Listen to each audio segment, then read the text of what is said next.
I All can't right, hear. so welcome everybody. This is we're starting on. I'm cutting out again. You did for the first 10 seconds and then it showed up. Yeah, I just got the notice that my internet connection is unstable, which usually happens right after it's come back. So it's my internet. I don't know why. I think the monsoon is starting here. Anyway, I was saying we're starting in on section 5, the grounding, with 5A and 5B on Da-sein. Our plan is for next time, which is currently planned to be the 21st of July. We're going to read all the sections on the essence of truth. That'll be pages 259 to 292, sections 204 to 237. So up until he starts talking about time space, and some of the things after that, we're going to leave for their own session, which will go into the other shorter sections afterwards at the end of 5. So we're going to have one thing this time is relatively short reading about Da-sein. Next time we're going to have a bit longer reading, but still focused on the essence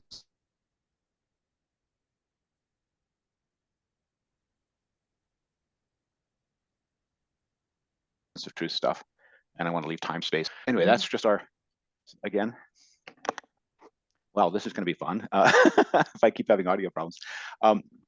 So I was saying, yeah, Da-sein this time, and then essence of truth. Those are both together most of the grounding, then time space and the end of the grounding, and the beginning of the short sections afterwards. We're going to do it a following session. We're not going to go all the way to the end of the book in that first section because we want to be able to talk about some of the things he talks about, the last God, for example, which is only like 12 pages, but is alien enough that we want to make sure that we have a session that can focus on it. But then the sections on being at the end might be another session or two. Anyway, that's the preliminary plan for the future sections.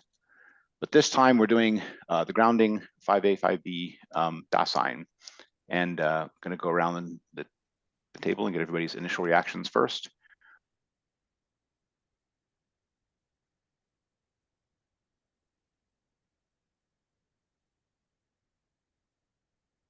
Did you manage to do the reading and initial reactions?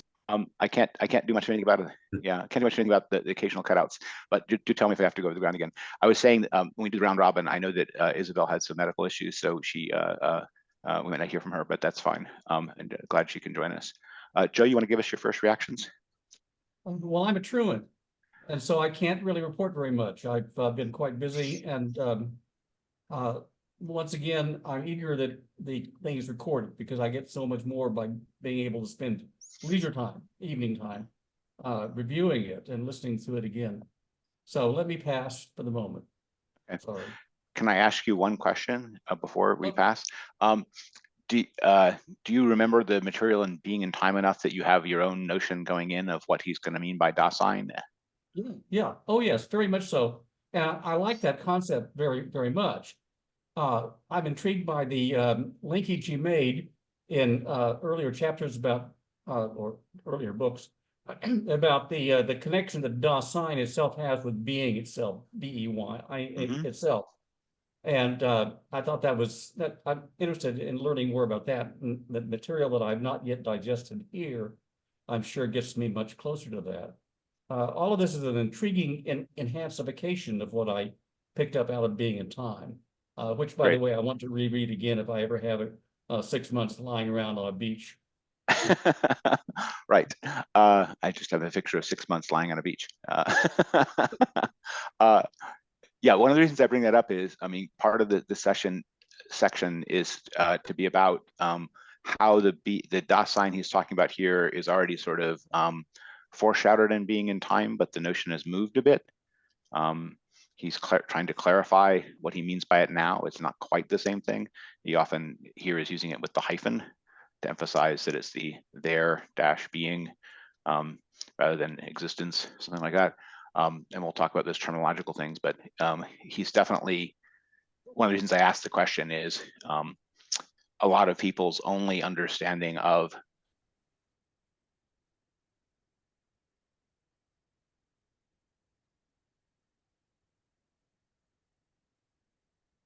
the Da-sein concept comes from having that being, and it can get more, and how they're related is going to be kind of what a lot of the session is about.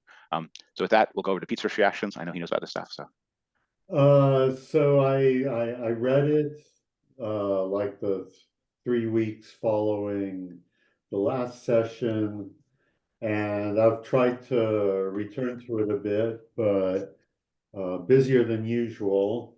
What I noticed is, like you brought up, he's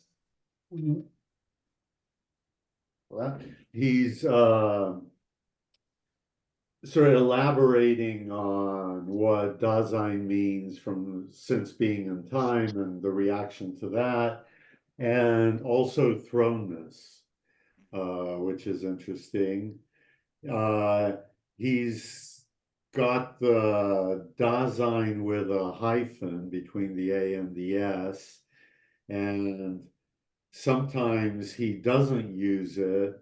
And so it becomes a question of, well, does that mean that in the German he means existence, the common meaning of Dasein? And when it has a dash in it or a hyphen, then he means what he meant in being in time. And what else? So he's concerned that people who read Being in Time just take Dasein to be another word for human being, and he wants to emphasize no, there's something else going on. And with thrownness, he wants to make the point that maybe people read Being in Time and they thought, oh, humans are just entities that are impinged upon by events and have no part in the events that befall them. But here, Dasein is the projector into the thrownness. So, Dasein's involved in this whole withdrawal of being when things presence, and back and forth. I don't want to call it vibration. Calls it oscillation. Yes. Oscillation and yes. wrongness. So that's what caught my eye this time. Okay, we'll definitely go over a bunch of those usages and terms. I think that there are a few key sections where we can see sort of the motivating connecting tissue between one of those stages and the other, just sort of directly explained. And that's some of the things I want to point out, highlight. The other thing I want to just point out thematically, it's very easy to miss here, is how much proper appropriation, the appropriate, and property is throughout this section. But we'll come back to that. In terms of the Da-sein, I think sometimes you see it with a hyphen to emphasize that Da-sein is a form of being.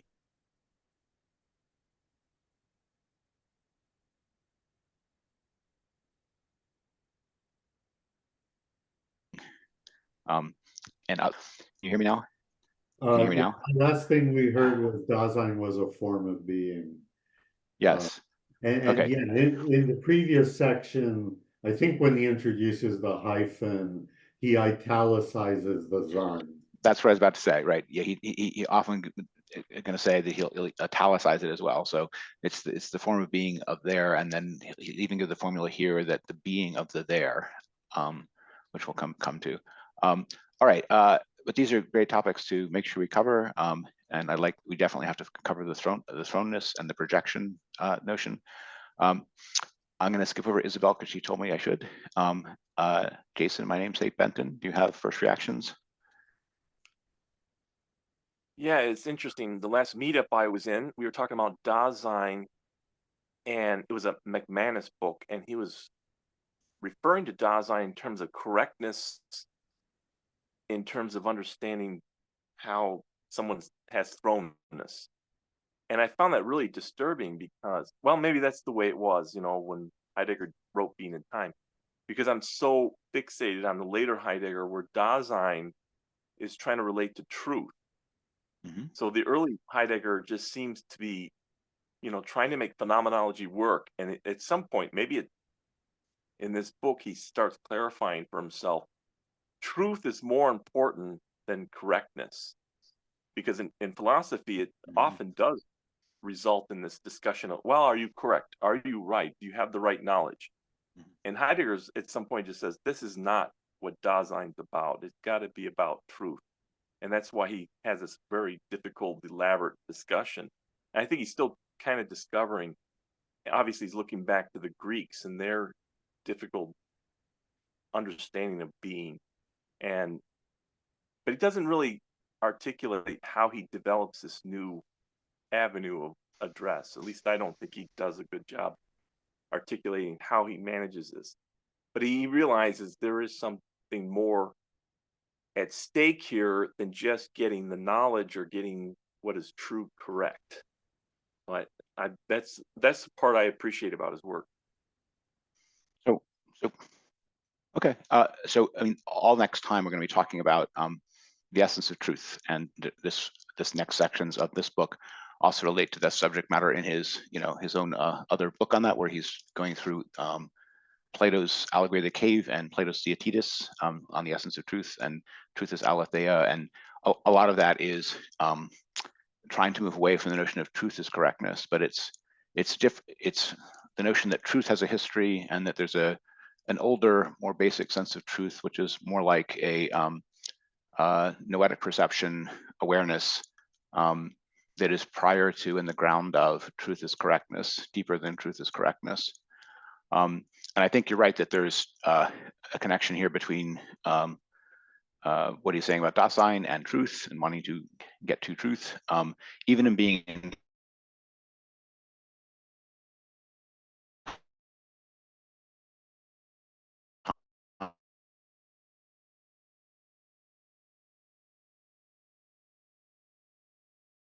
time, though, one of the essential structures of Da-sein already was in the later historical stuff about the essence of truth changing. The stuff about correctness hadn't been critiqued yet, but there was already this relationship of the Da-sein notion to truth in being in time. But I think you're right that it wasn't as thematic there.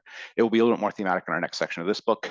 And if you want to see other stuff where he's thematizing that, we did the book in the past.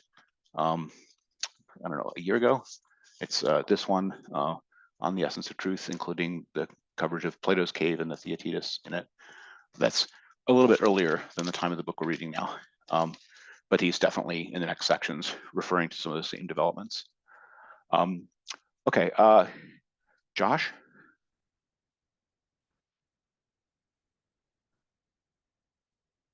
Who's on mute?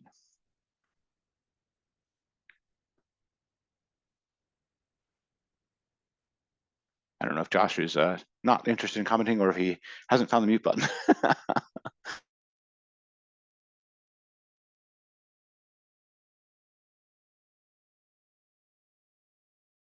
I'll give him another second or two.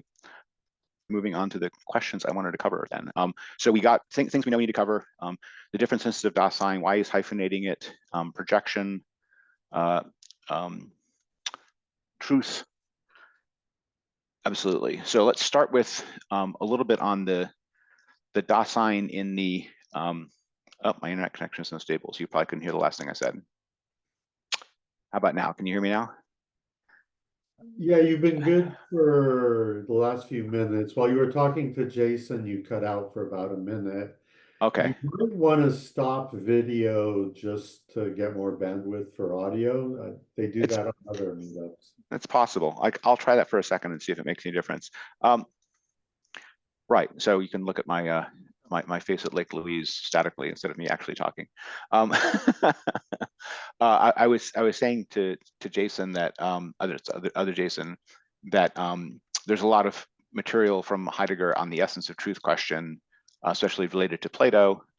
In his Essence of Truth book, he's going over the Allegory of the Cave, Plato's Theaetetus, and he's critiquing in that whole book the idea of truth is correctness, and he's claiming there's a more primordial sense of truth than truth is correctness, which is the truth is aletheia idea, which is closer to the noetic perception of the first half of the Theaetetus, something like that, and the reorientation, the turning around of the Allegory of the Cave. The point of all that is that truth as correctness is definitely something he's critiquing, but he's doing that in terms of the concept of truth itself having a history, something like that. And the more basic or underlying notion of truth is this aletheia, this unconcealment, this coming out of a background of the emerging presence of physis, and the aletheia is unconcealment, a coming out of a background of concealment into something like noetic light. That's the sort of original Greek notion of truth, prior to any notion of truth as correctness, as correspondence between an idea in the mind and something outside of it. So it has original appearing to, which is in a way more phenomenal, is the claim. Anyway, that's just some things about that book that you might want to go look at on the question you raised. And now I don't know if Josh even got the prompting from me to say it was his turn. Josh, do you have a first reactions? Maybe not. Okay, if not, I was going to go on to the topics I wanted to cover, and I was going to talk about the Da-sein of being in time for a second. I think, Pete, as you mentioned, the often taken as just the human being, and some of that is still here, but there's a particular move which he goes through with some care here, which I think explains the difference between, if you put it this way, the anthropological Da-sein of being in time and the more grounding or fundamental metaphysics, in the broader sense, not his own sense, notion of Da-sein here. And this is, I believe, on, let's see if I can get a page for you.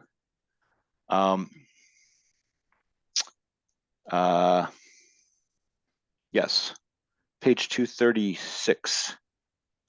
The line, section 175, the line is, the there is appropriated by being itself, the there being the Da of Da-sein. What's the point here?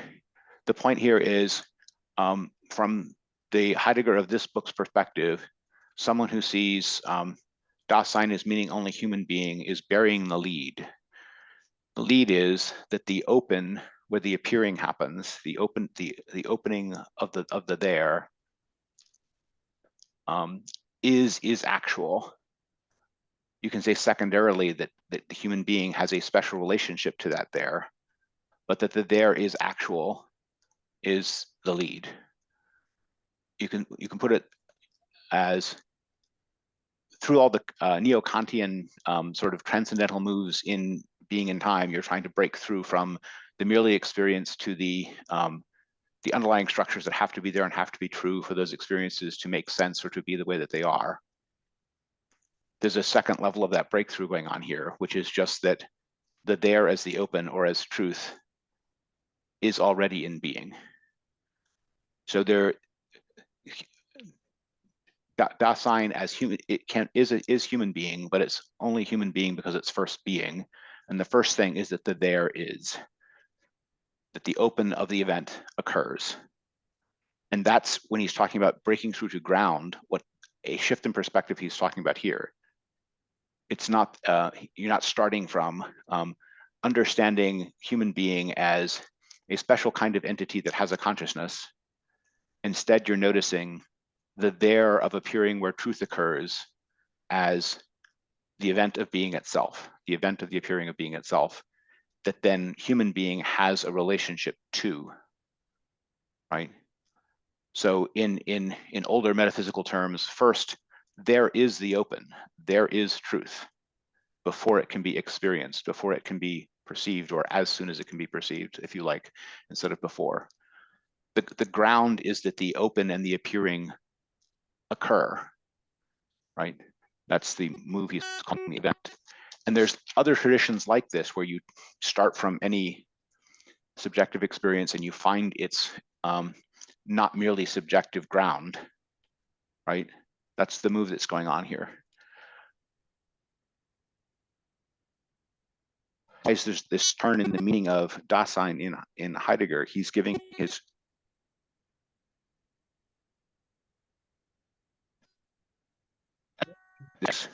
I know I broke up there for a second. I could hear a crackle in my ear.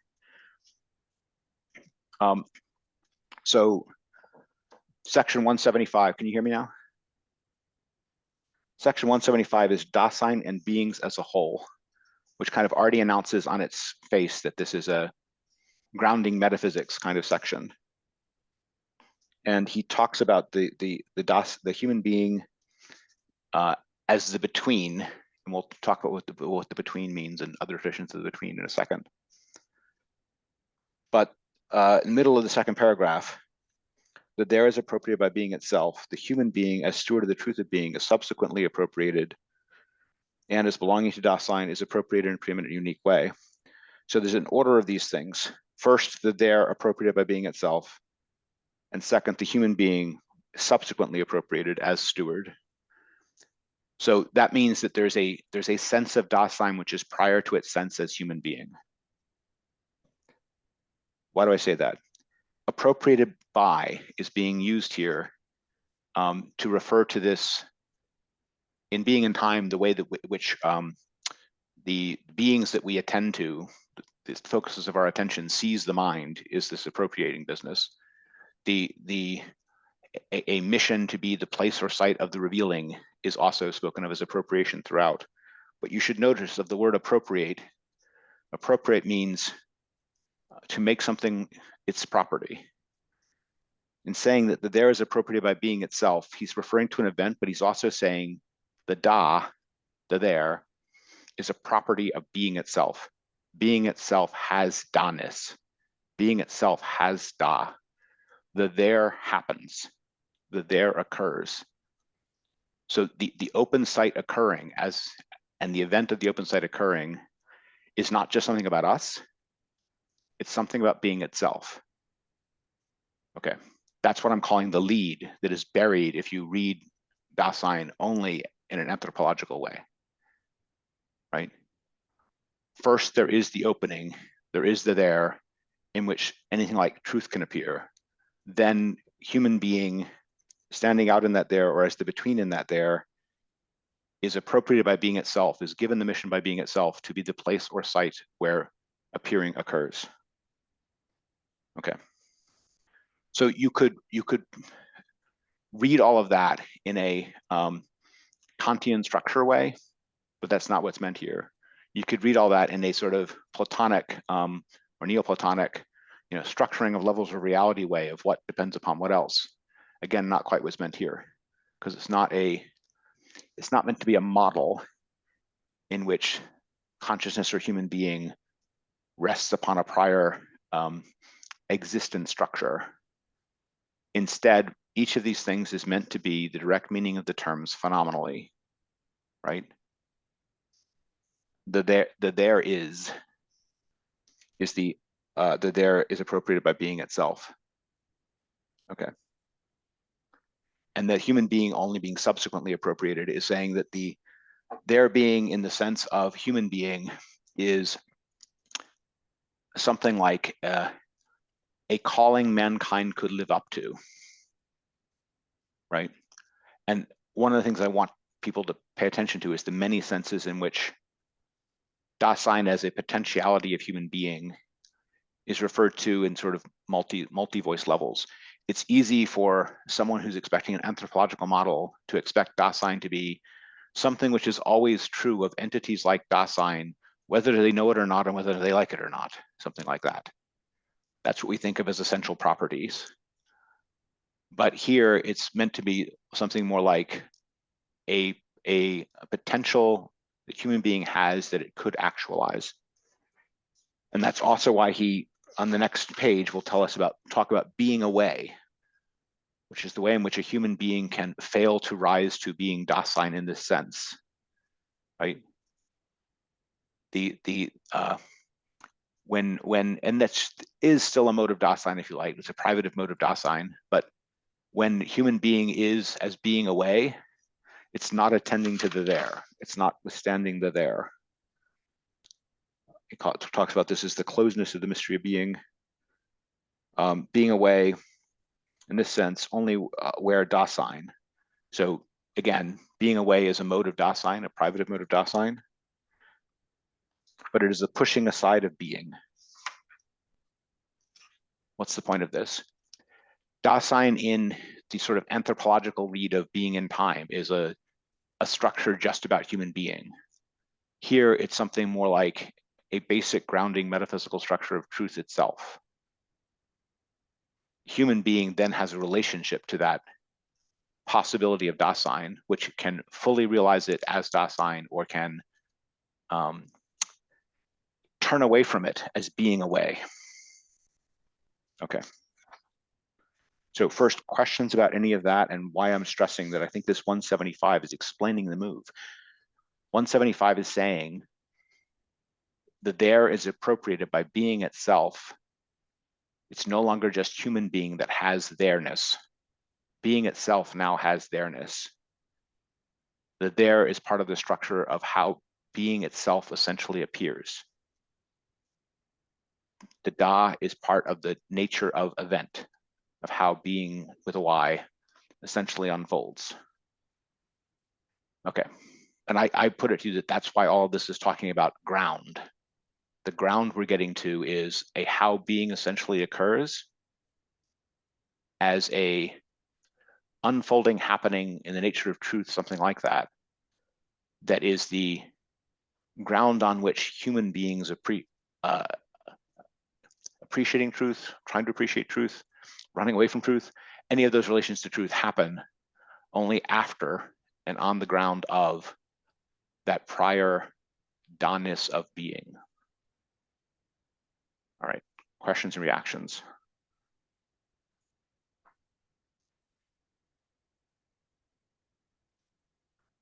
Pete is thinking. Yeah, so I mean, my sense of all this is that it all by saying that it occurs to being first, before the human. This is kind of one of the changes since being in time. There's this thing, being with a Y out there, the clearing. And he's saying, well, it's there even if there aren't humans to appreciate it or experience it. And so I think what humans add to being is that we're entities across time. So let's say without humans, two billiard balls collide and there was an event, but that's just the world rolling along. There's nothing meaningful there. But if a human observes it, the human will know what will have observed them before the two billiard balls hit and afterwards. So it's the human that's aware that there are events, and and the event will be meaningful to the human because they'll associate it with hearing the balls hitting each other. And if there's no human there, it's just changes in matter and energy and gravity. But it's all meaningless. But the interesting thing is that it's going on anyway. There is being, even if there isn't a human to participate in it. But when humans participate, because we're creatures in time, we then have a meaningful relationship to what's going on in the clearing. So that's my takeaway. So I understand, but I think this is a takeaway which is still in the being in time, and for that matter, background enlightenment world picture view of things that's not quite to where he is at this point. So first of all, the unobserved billiard balls collision is happening on the Earth, but not in a world. There's no world there. But the thing which transpires occurs when there is when there is Da-sein is not simply meaning, it's truth. So truth has the accent of appearing and unveiling, and appearing and unveiling has the unveiled too. Truth, not just meaning, but truth includes Da-sein as part of its structure. But saying it includes Da-sein as part of its structure is not yet the same as saying it includes us as human beings as part of its structure. It's saying it includes the open, it includes the Da that being itself already has as how being itself essentially occurs. Okay, so this is not a theory of epistemology and observations. This is a statement about fundamental ontology and what counts as being. What counts as being is this able to stand forth into truth.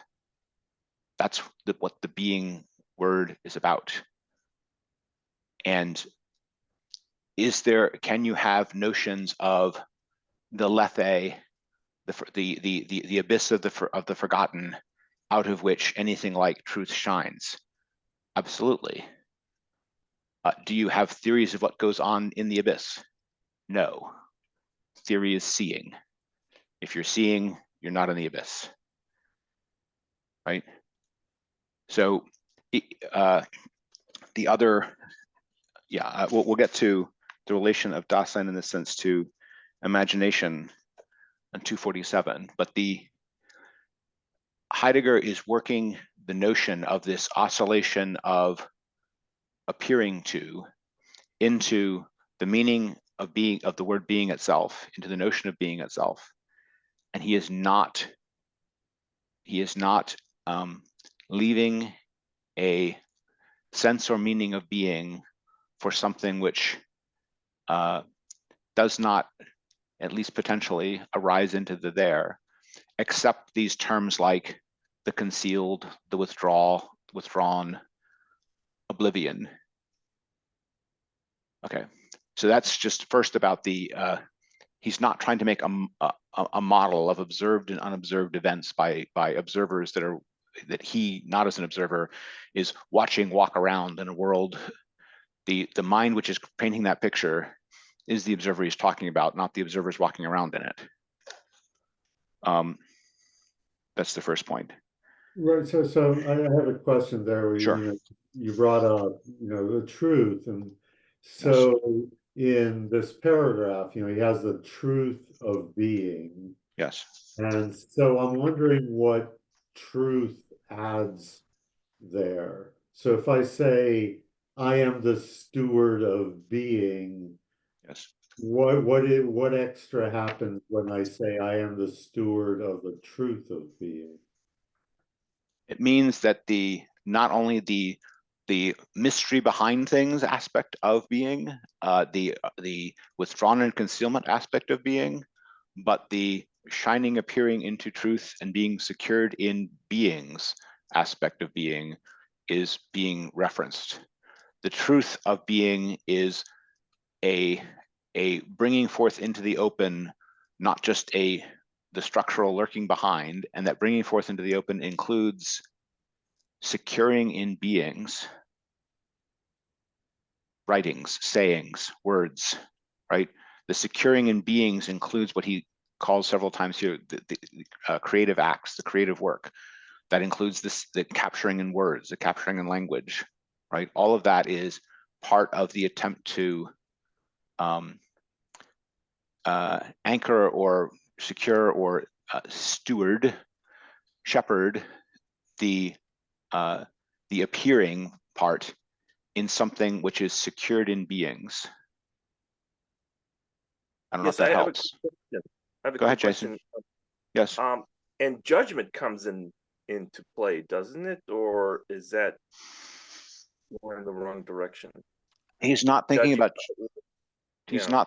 He's not thinking about judging in the sense that analytic philosophers speak of judgment, or even Kant thinks of judgment. The closest he gets there is this notion of proper and the notion of mastery that we talked about last time, which is something like when there is an open and confident adhering to what is announced by being itself, there is this thing called mastery, which is a compliant disposition towards what being requires or announces, something like that. Yeah. And that, rather than judgment and correctness of judgment, is the extra thing that would intervene here. In the previous, we talked about this in the previous session, but he contrasts that with power, or violence, which are attempts to distort what appears for the purposes of that to whom they appear, something like that. So he's contrasting mastery with power. Mastery is a compliant letting the being be what it needs to be, something like that. Whereas a power distortion is not. But that's the closest he gets to having anything like a notion of judgment here, and it's not like Kantian logical judgment. I don't know if that helps. Right. Well, yeah, and because he's trying to avoid representation, isn't that what he's trying to do? He doesn't want being to be represented. Well, he does think that later theories of representation from the modern subjectivist philosophers, from his point of view, are distortions of what's going on here. But that means that he also it's incumbent upon him to provide his own, if you like, structure or theory of how what they're calling representation actually works, right? Okay. So he does deal with representation not just critically when he's trying to explain how representation actually works. The place in our reading that comes up is when he's talking about the notion of a self and representation versus double representation. So this is a slightly different piece from where we were immediately on, but that's this is page 252 and following. Da-sein is the domain of what is proper in selfhood. There's a notion of self that comes from German idealism where it's just a reflective representation, right? A representation that is reflected back upon itself, something like that you get in like the Fichtes and Hegels of the world, right? And he is contrasting selfhood in the sense of grounded upon Da-sein with that notion. But this is all this material in section 197, if that helps. And it issues in the formula at the bottom of that section and 254. And this is difficult Heidegger stuff, but the selfhood is the trembling of the countering of the strife in the fissuring, and this trembling is seized from out of the appropriation and withstands the appropriation. Very difficult formula if you don't track what each of the pieces is saying. I just want to, on the surface, contrast how far that is from a Fichtian, I equals I, right?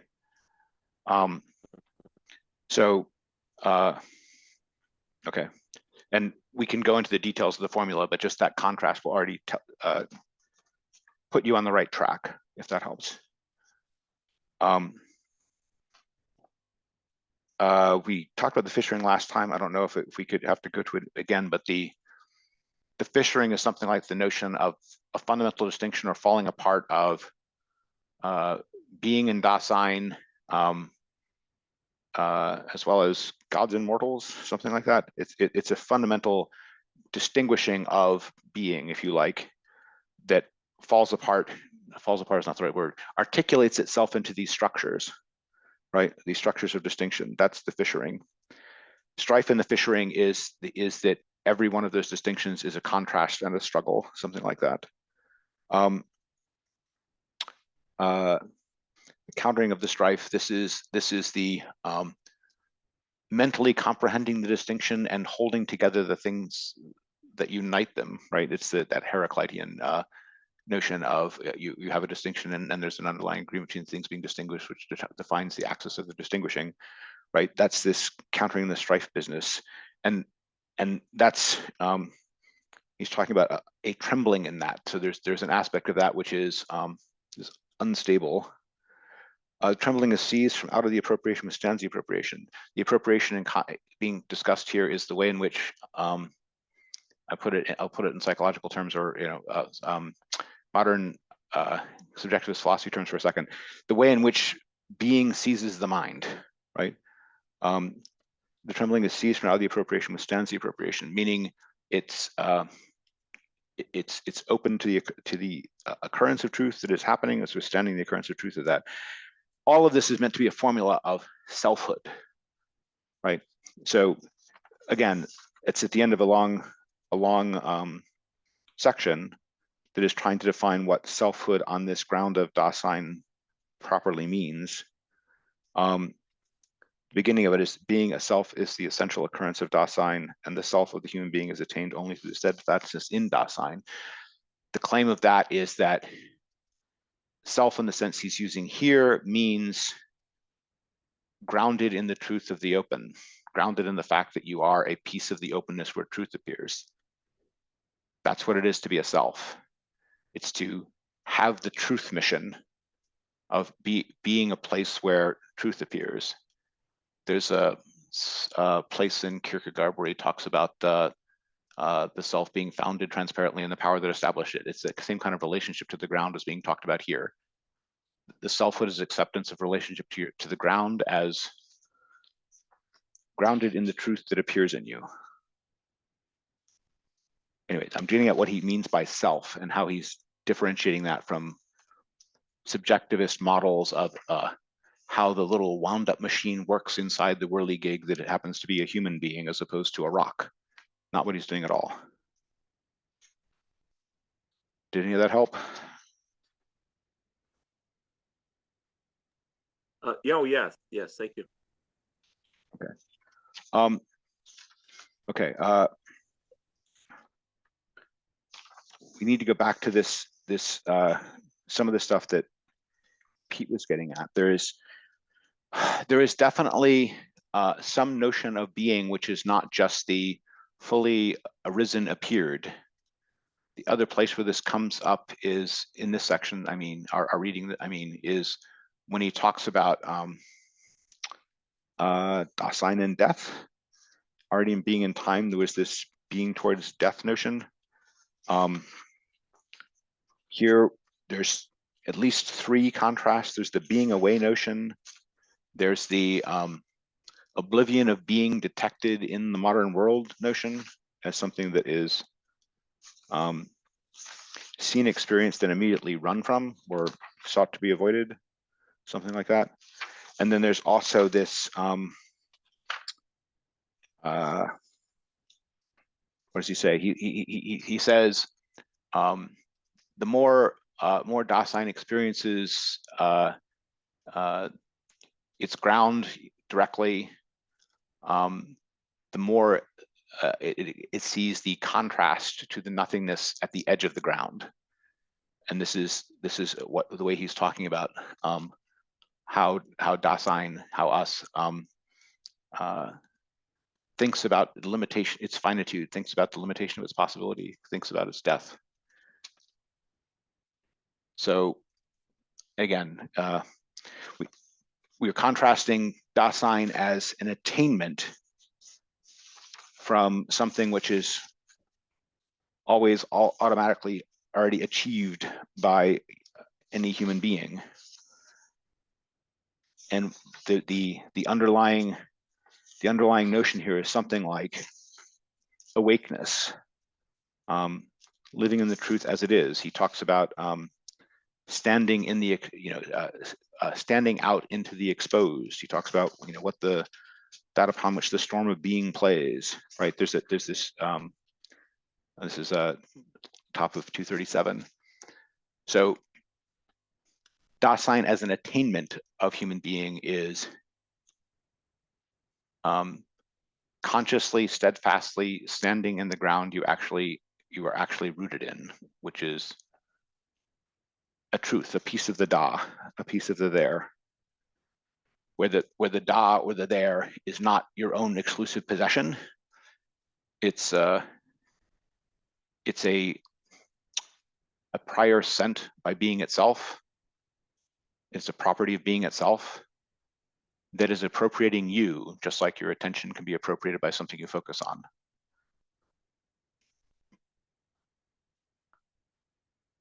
Okay. So characteristic of this era of Heidegger is this notion of appropriation as something which other things are doing to you and you're not just doing to other things, right? There was already a bit of that in Being in Time with the way that he analyzed the notion of attention, the way in which, Da-sein proximal for the most part is the being of the beings that it encounters, meaning that our life is filled with the things around us that we're relating to, something like that. But there is a deeper sense of appropriated by being here. Josh, hand up. I was interested in relating the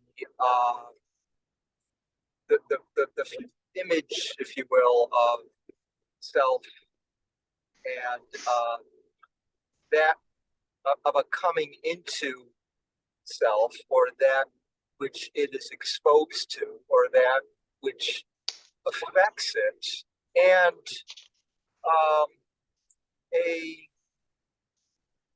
the idea that the self is never that for Heidegger is never an extant self, because you could have, while there are plenty of examples that we can point to of ways of thinking about a self which is continually affected by an outside, by an other, by a world, and yet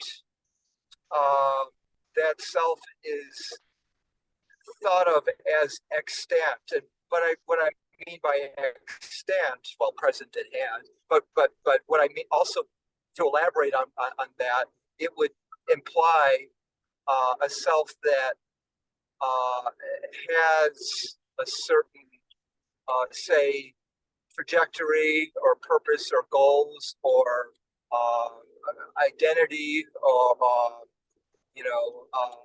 and so it's being affected is something which is already there to be affected and changed, whereas the way that I would tend to read how Heidegger means this self, which, for example, comes back to itself, is that there is no extant self which awaits, or it is the self only ever exists in what is I was coming back from transcendence, but again, I understand that in this book, Heidegger also wants to clarify. We almost don't need the word transcend, or you don't need two words. You don't need Da-sein and then the transcendence of Da-sein, because they already mean the same thing. Anyway, so yeah, that's all. I get it, and I agree with you that it's not like an underlying self that's already there and just tracking relations of affecting, right? For sure. And I agree with you that there's a thing here about identity, but he doesn't talk about it as identity. He talks about it as proper. He's continually focusing on this proper to appropriated, and the idea here is ownmost. It's a self is an ownmost. It's a if you like in the older German idealist language, what you already are, what you actually are, something like that. But it's not as an extant and not as an affected. The accent is not on the affected. The accent is on the proper, appropriate individual. You're not a class of things. You're not a you know, copy 644 of a certain essence, right? And to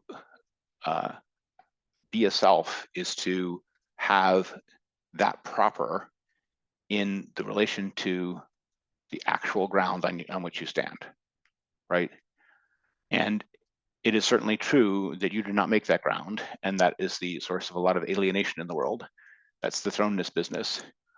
You're a throne projector. But the relation to that ground as the ground that is actually you is what all this proper business is continually tracking. And the claim here is something like selfhood is an attainment, and it is an attainment reached when one is related to that, your actual ground, in that open to truth, compliant way. You use the word compliant there as the way in which the steadfastness withstands truth, right?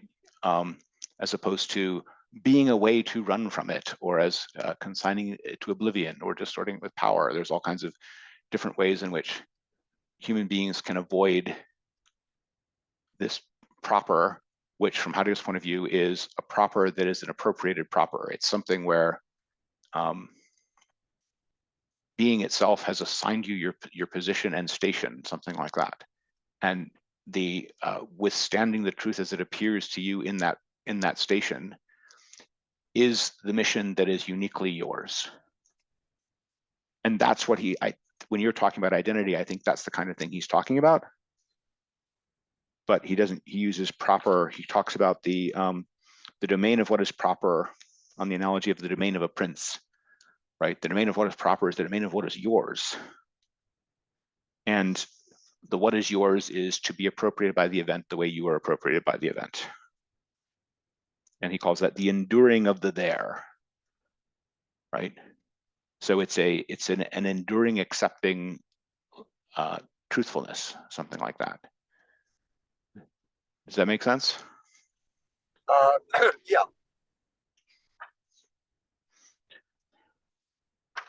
Okay. I want to focus on, there's two things I wanted to bring out about this. We've already mentioned the being away as one of the ways in which a human being can not quite look to Da-sein. On 245, there's another one. He talks about the projection of Da-sein is possible only as a move into Da-sein. His point here is to distinguish this from, you're just reading about this in a book and you haven't actually done this yourself. You haven't made the move of Da-sein of seeing yourself as standing on the ground of being and standing on the ground of truth. Such a projection, however, arises only out of a compliance towards the most concealed structures of our history and the basic supposition of restraint. This is a subject of the whole first half of the book. The essential moment, immeasurable in its breadth and depth, has arrived when the plight of the abandoned by being dawns and the decision is sought as once, with decision italicized.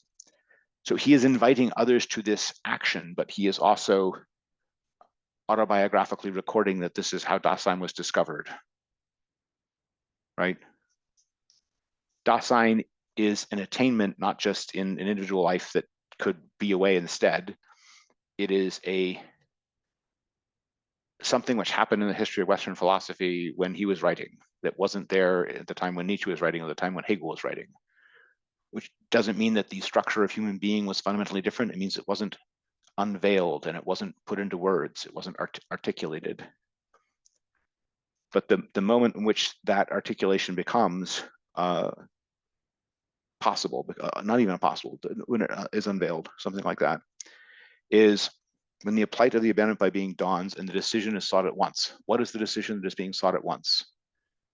The decision that's being sought at once is being going to be consigned to oblivion in a subjectivist Nietzschean world, something like that, or technological world, if you like, or is there a different mission with respect to truth for human beings or for philosophers? he says this cannot be demonstrated as a spiritual or political situation, et cetera, et cetera. All those perspectives have already not made the move. The beginning of that previous paragraph was that this is only possible as a move into Da-sein. So again, the emphasis here is not on some necessary eternal property or structure of the essence of human being. It is a possible act of thought. Okay. Questions about that? Because I think that that's one of the subtler things here, is to track all the ways in which Da-sein is meant to be universal or is meant to be unique, right? In Being in Time, it was easy to think of Da-sein as just an essence that all human beings shared, especially because we were talking about the Da-sein of every day, right? And then it's now turning to something like an attainment. And not only that, formulating it this way is something which has a history and that occurred once when Heidegger was writing Being in Time, and he didn't have it all figured out then. It's still being worked out now at the time he's writing this book. So Da-sein is both meant to be something which has is part of the nature of human beings, something like that, but it's also a discovery. Its truth is appearing, and the appearing of that truth is a reorientation, similar to the Plato's cave reorientation. Jason? You know, there is a problem when you have him describing, well, there's being there defines us or has being, because he does also argue, like damming up the river. I know this is much later, but I think he realizes to some extent that damming up the river makes the river into a resource, and everybody becomes more attuned to that and actually is defined by this process. And I mean, during the 30s, he realizes that, yes, there's this great movement in politics trying to take people in a certain direction, but he also realizes there's the technicity of the time period is defining what Da-sein can actually engage in.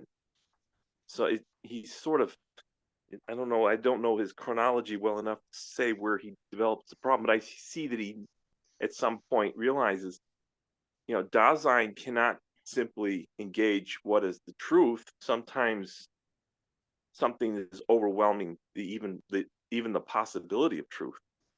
So it's fair. I mean, but in the earlier parts of this book, we were talking about the resonating, which is the sense of the what's amiss in the modern world, where we talked about a lot of this stuff, and that is meant to be, in his, at least the structure of this book, an earlier stage or step, right? The experience of the oblivion of being, or the meaninglessness of things that technicity can bring about is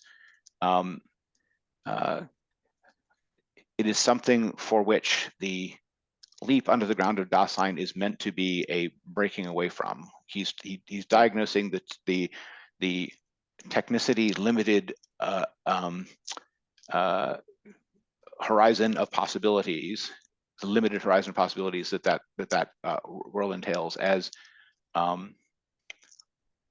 a structure at the end of metaphysics that's the end of the first beginning, something like that. And the whole move in the book has been to pass through the historical critique of that to this attempt at a grounded alternative, where that grounded alternative is going to be grounded on this Da-sein and essence of truth business. And that will include needing to diagnose the technological world as one way in which the essence of truth can be at a time, something like that. But that is precisely putting it back into the context of a history instead of it being an inevitable always. Yeah, right? that relates to that statement he makes later about, in the danger, we have the saving power. I Sure. think he does. Yeah. Okay. Yeah, Sure. that makes sense.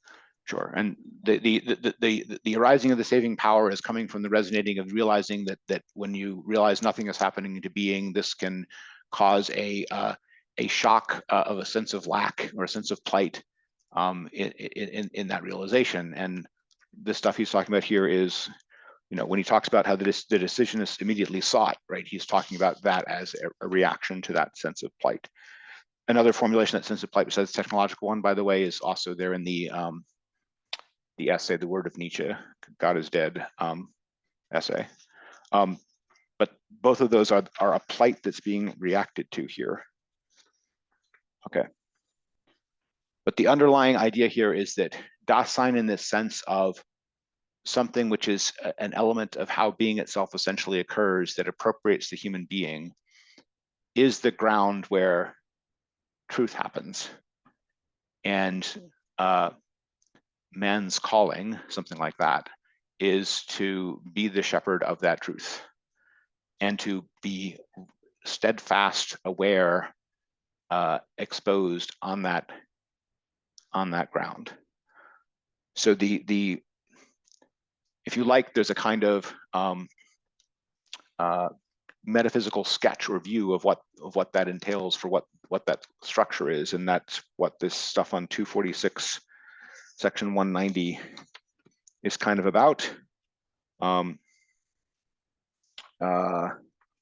The human being, God's world and earth structure he lays out on 246 with this little diagram, and then the formula is in italics. Da-sein is the occurrence of the sundering of the axis for the turning of the event. Again, this very compact formulation where each of them is a term that we only learned the meaning of in this material we were covering last time, the LEAP material. First and foremost, sundering is appropriating, and out of it arises respectively historical being and the essential occurrence of being. So this is something like the truth assignment that the future ones or future human being can be given. The deepest essence of history rests also in the fact that the sundering appropriation, which grounds truth, first lets arise those who, in dependence on one another, first turn to and away from one another within the event of the turning. So this is already heading us towards the future ones, whatever. This is meant to be the whole leap idea motif was that we're leaping onto a particular ground. That ground is Da-sein. We're understanding now why Da-sein can be thought of as a ground, not just as a human being, but it's the human being understanding himself as a bit of the being where whose in quotes mission is to enact there and withstand it. Unfolding of the there-ness of the there as the grounding of Da-sein. That's toward the end of 246. Okay. I think some of that is, it's difficult metaphysics, but it's the kind of thing that you could get in any, you could get similar things in the Platonists and Neoplatonists, in the medieval mystics, in the German idealists, right? This is not, it definitely seems far from the sort of neo-Kantian technicism of being in time, for sure. But the underlying sketch would fit into any of those traditions, at least, I mean, that kind of activity of making such a sketch. Are there questions about that map before I get to the imagination business? Joe, are you bewildered by this sketch, or? So my only No, question I think your is, discussion has been quite interesting. I'm sorry not to interrupt that. He asked me and I was hung Yes, up yes. on my mute button. Yeah. Anyway, no, I'm not bewildered. I think this is fascinating. I'm eager to go through it a second time. And now I will defer to Pete. Okay, go ahead, Pete. Sorry. yeah, so my only question there on 246 is the direction of the arrows. Mm-hmm. Why isn't it different? Why aren't they all pointing into the center? Why is human beings and the gods, why are the arrows moving from the center outwards? The event is opening up. This is a diagram of the fissure. as the event is exploding into the things that are distinguished. So the fissure is the distinguishing of what was originally just the event into its dichotomies of world and earth, human beings and gods. So this is meant to be a diagram of the fissure. And the E at the middle is the event. And it is opening up the domain of what is proper, the domain of what belongs, and the belongings. And that act of that opening up is what he is describing by the technical term, the fissure. So the fissure appears between mortals and immortals? Between human beings and gods and the world and the earth, yes. Wait, so world and earth, the arrow points into the event. No, out of. All of them point out of the event. The event is exploding into world and earth and gods and human beings.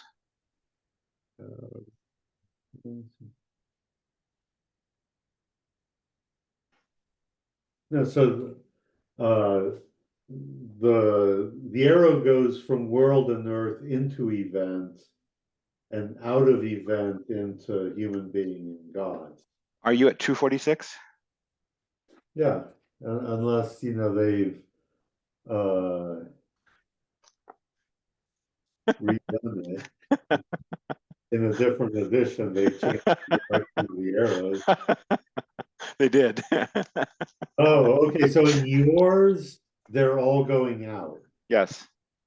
Interesting. Okay. And I think properly.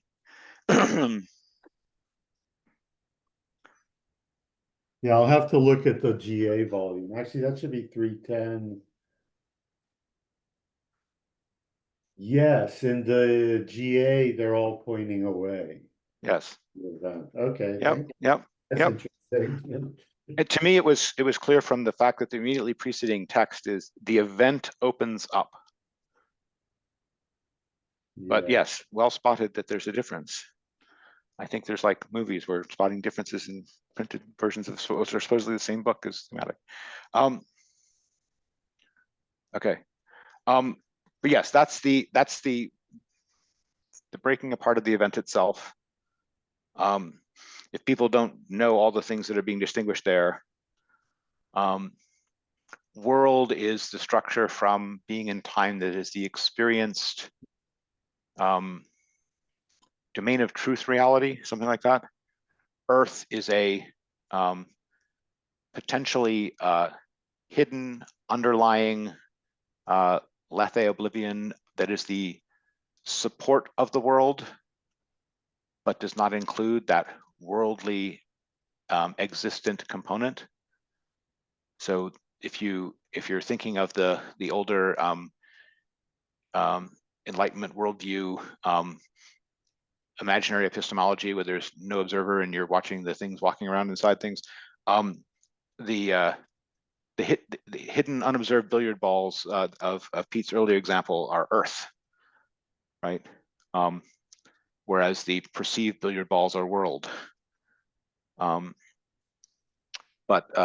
then the human being gods is, the gods are something like there's a mystery behind the event, as opposed to the human being of the finite appearing to. I note that the there is put on the other side of that. We'll get to the last god and the decision concerning the gods in the later sections. But you can see a parallel to the two parallels, right? One is that the world, if you turn the world Earth leftward on that axis and line human being up with world, then Earth would line up with gods as the hidden behind. That's the first. The other is you can think of each of these as also similar to the Platonic, essential truth behind the appearances kind of thing. In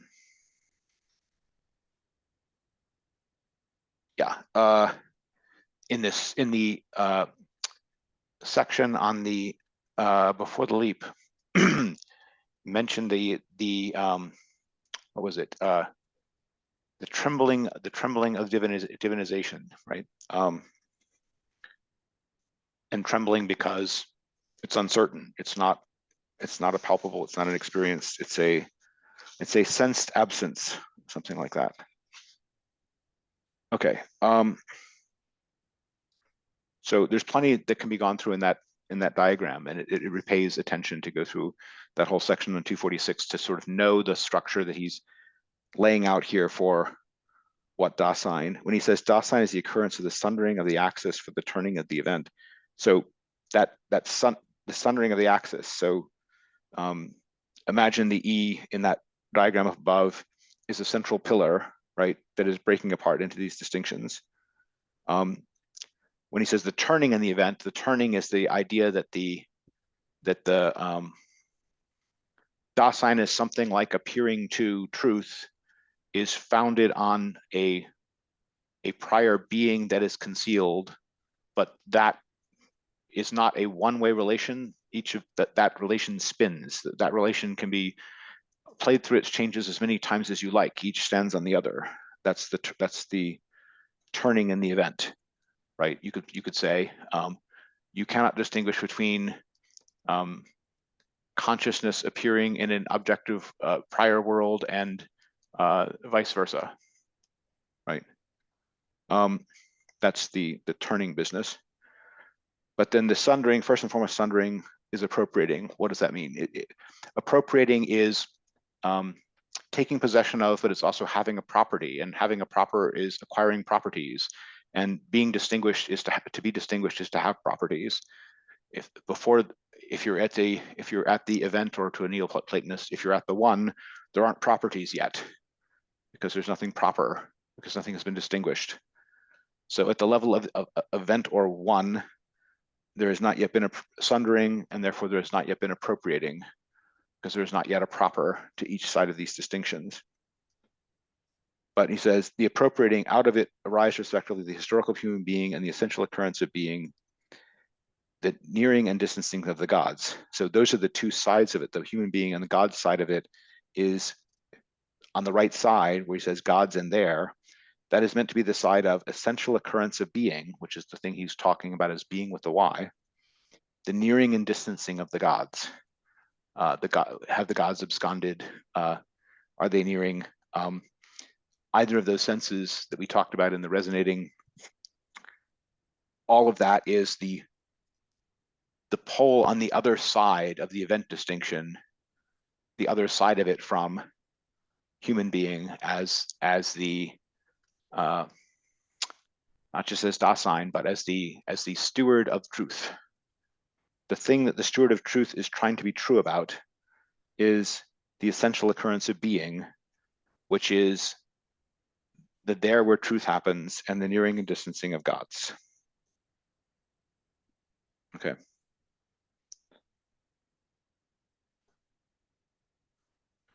And he says this decides in each case between abandonment and intimation. What does he mean there by abandonment and intimation? He's talking about the difference. Intimation is something like revelation of truth.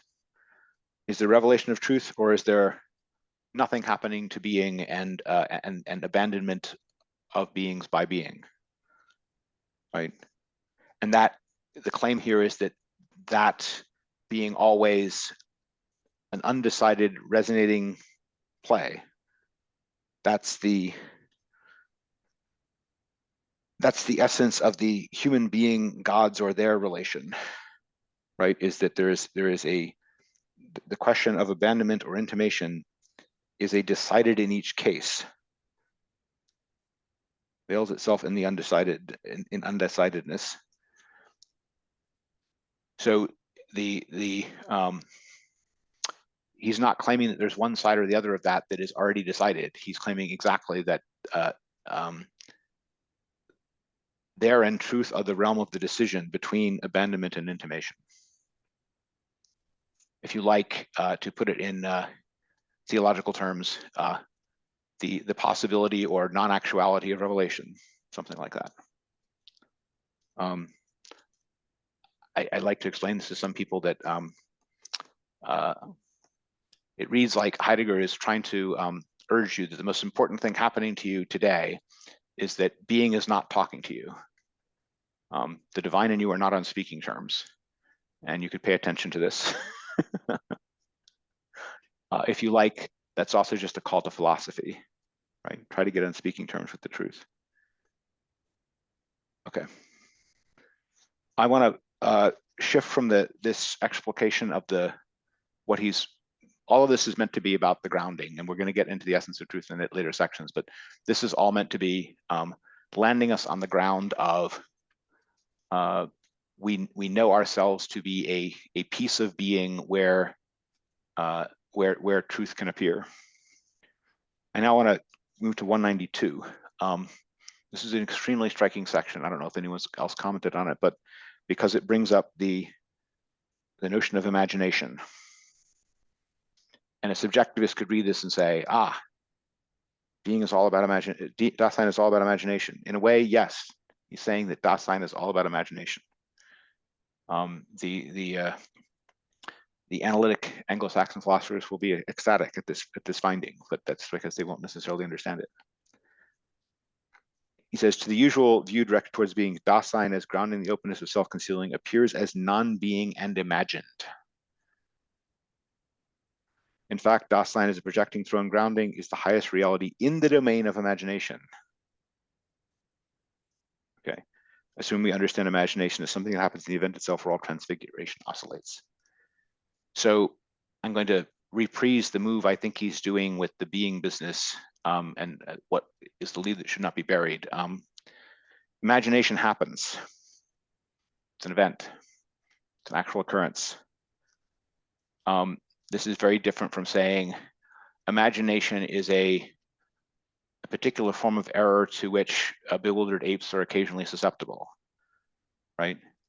He's saying instead, the domain of something like noetic appearance actually occurs, right? If you like, there is a prior possibility of consciousness baked into truth. That's the way I would put what he's saying here. Imagination as an occurrence of the clearing itself, in other words, not simply of bewildered apes.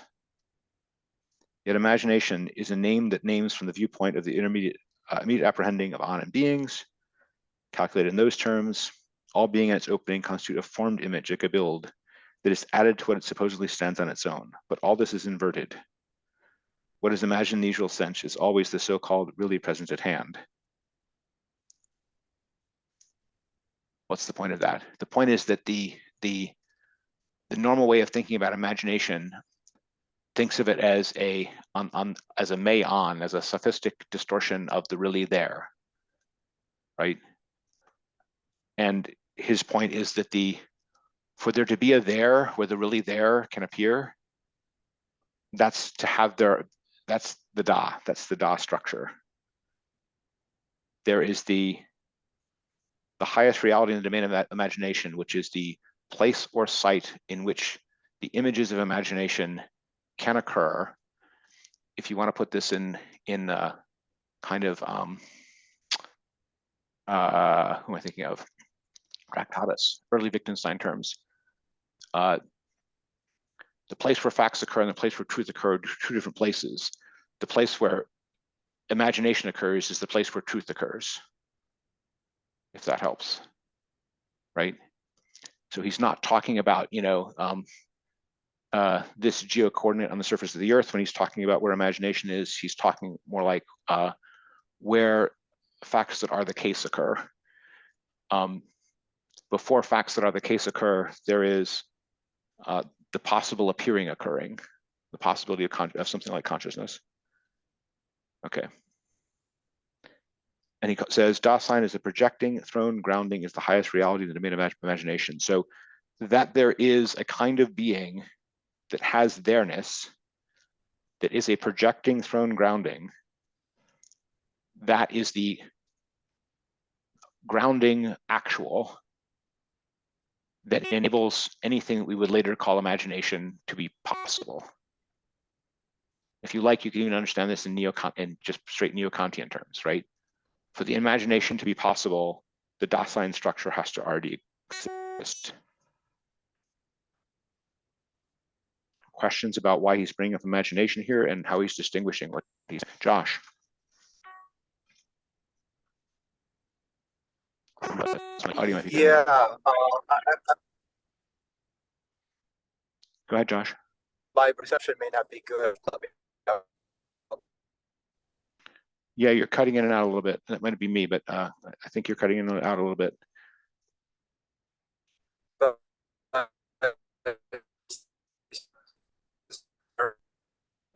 Sorry, Josh, we can't hear you. Try again. All right. Okay, I'll try a little bit longer. I'm driving. Yep, you're better. You're better. I don't know if Try. this is any better right now. It Okay. is. I'm gonna pull, all right, I'm gonna pull off. So I can talk. So I wanted to go over imagination in relation to actuality, in relation to consciousness. Yes. And I want to get to where huge thing for Heidegger, it seems to me, that was consistent in his career was a deconstruction of consciousness, and what the implication of that is for the relation between, say, the imaginary or imagination and the actual. Because I would tend to say that imagination, that I don't know that first of all, that would, to the extent that one could separate or distinguish actuality from imagination, it would be that, well, actuality sort of is what spreads out, right, within what is imagined, in the same sense that, you can imagine sort of what projects itself. The projection sort of spreads itself out in terms of like a world that design then is in the midst of, and so the actual is that which, and all this is in terms of time. We're not talking about a sequence, a consecutive process in which first you have projection or imagination, and then afterwards there is this actualizing, but rather that they're all within the structure of temporality. They would be in essentially the same moment. And then, so in the role that consciousness would play, well, there is no, if to the extent that for Heidegger consciousness is self-consciousness, and self-consciousness is, A equals A, that would fail to get at the relationship there between the relationship of, say, self to world. So you're absolutely right that he is not going to be rest satisfied with a Fichtean A equals A understanding of something like self-consciousness, or even a Cartesian, self-reflection version of it. But he is pointing to this focus on soul, psyche, spirits, consciousness, etc., in all previous philosophy as pointing towards the necessity of something like this Da-sein structure that he thinks he is more adequately understanding, or more correctly understanding, something like that. This is all the stuff that's on page right after this discussion of imagination in section 193, where he's going through, Descartes, Kant, others, towards the bottom, where he says, this is page 248 again, why and how precisely in the interpretation of the human being connection with the question of being, something like psyche, nous, animus, spiritus, cogito, consciousness, subject, eco, spirit, and person becomes relevant. Whether or not and how must that which we call Da-sein necessarily come into play here, and indeed necessarily in a concealed manner? And then the answer to the first question must notice, right, that all these variations of subject do not change what is essential. And then he's contrasting that with trying to dislodge human being into Da-sein. What does he mean by dislodge? When he says dislodge, he's talking about this notion of going from Da-sein seen as just the being of the human being, let alone the animal rationale, to the ground of truth that we can serve. So this is on 249. Da-sein does not lead out of beings. It does not make beings evaporate into immateriality. It is just the opposite. In accord with the uniqueness of being, Da-sein first opens up the restlessness of beings whose truth is endured only in the renascent battle over their sheltering in what is created through historical human beings. And the next italicized thing, what we steadfast in Da-sein ground and create, in creating allowed to advance towards us in the manner of an assault, only that can become something true and manifest, and consequently recognized and known. Our knowledge extends only as far as the steadfastness of Da-sein reaches out, and that is the power of sheltering truth into configured beings. The thing to understand here is when he's talking about this creativity and this withstanding, everything that's about trying to articulate into language any of these things is part of what that creativity is about. It's part of what the product of sheltering and being is about. So all previous philosophical attempts to understand the role of something like consciousness in something like truth are, he's trying to give an explanation with the Da-sein structure of how that happens that includes all those previous understandings. He's not, I don't mean that he's agreeing with them. I mean that he is trying to show the way that actually historically occurs, the way that it essentially occurs. And after that, he has, some praise for how Kant got near to this and some damning of how far Nietzsche is from it, so to speak. That's the remainder of that section. The point that I'm making here is that it is fair to say that he wants to revise, update, improve the understanding of anything like a pole of Suke nous consciousness in truth.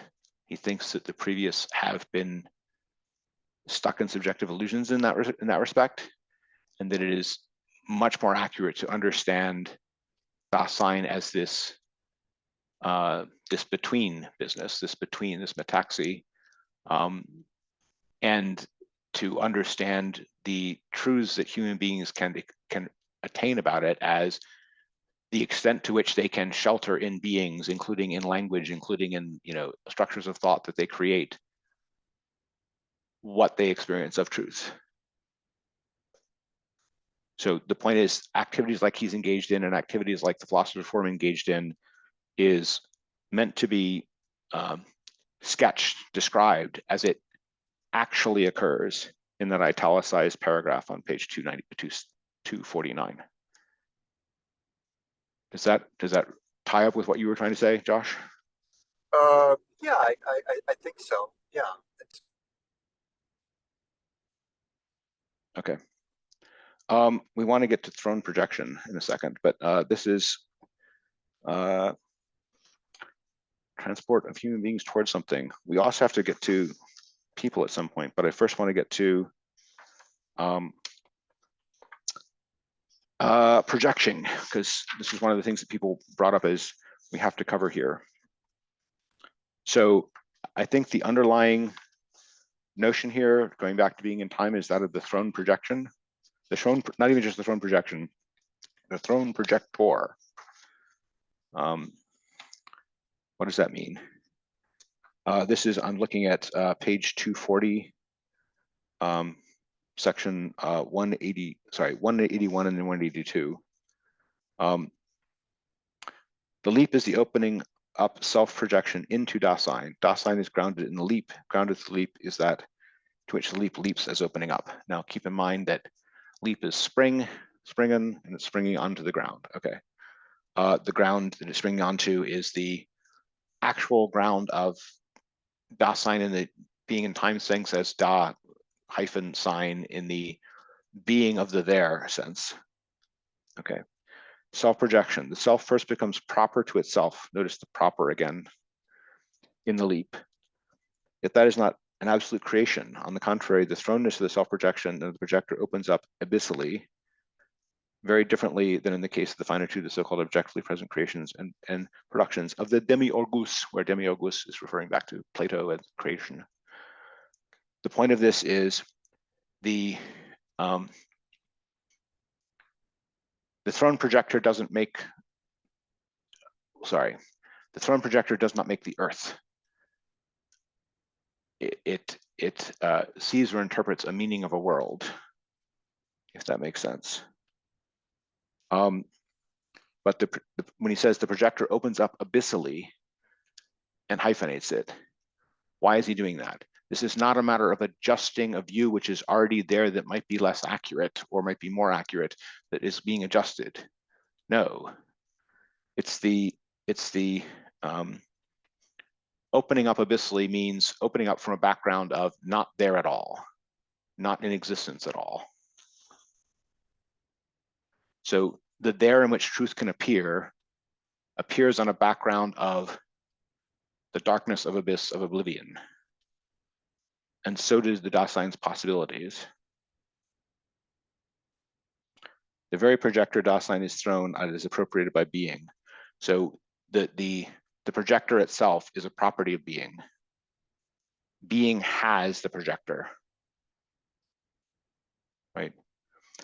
The thrownness happens and at the same time gives testimony of itself in the plight of the abandonment by being and the necessity of decision.